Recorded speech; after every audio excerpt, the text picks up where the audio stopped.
We're the only community college that's ever been attacked by a terrorist action, and we responded back. And I believe that the faculty and the staff, that all kind of reverberates itself within the institution, and people have this feeling of I can do attitude, and there's nothing that's going to hold us back.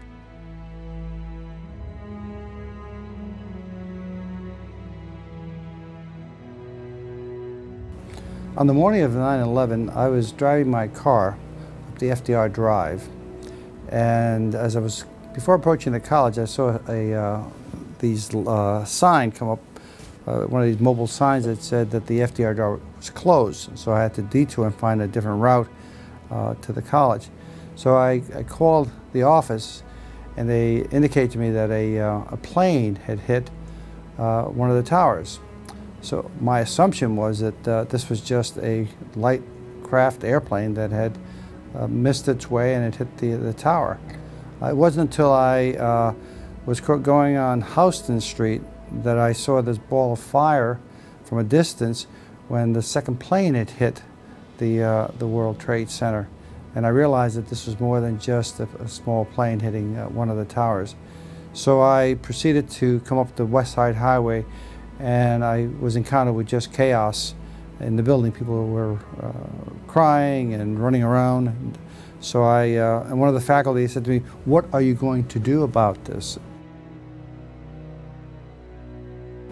So that morning was in essence the beginning of a new chapter in the life of our college and in my presidency, because all of a sudden I was faced with new challenges. One morning I'm in the car and I'm driving in. It's a beautiful morning. It's sunny out. And then before noontime, we don't know what the future of the institution will be.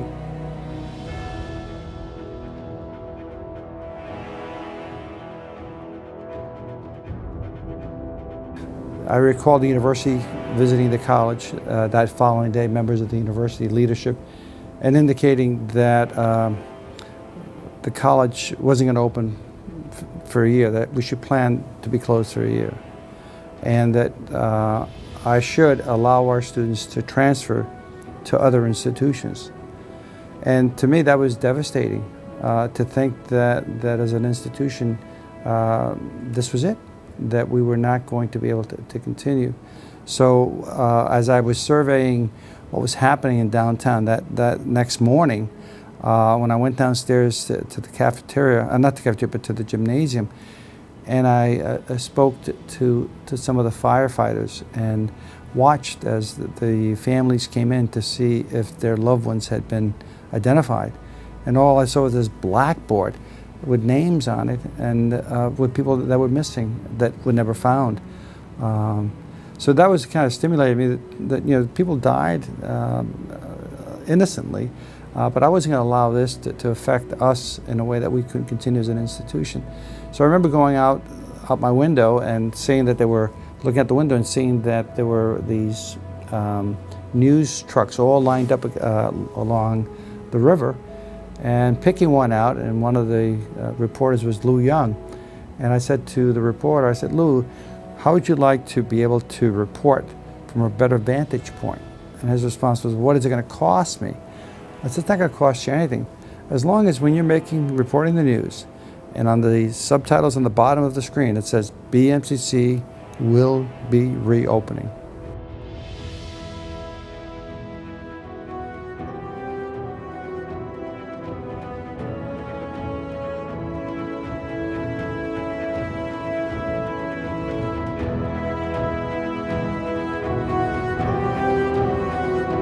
After 9/11, this area became somewhat of a ghost town. People were moving out.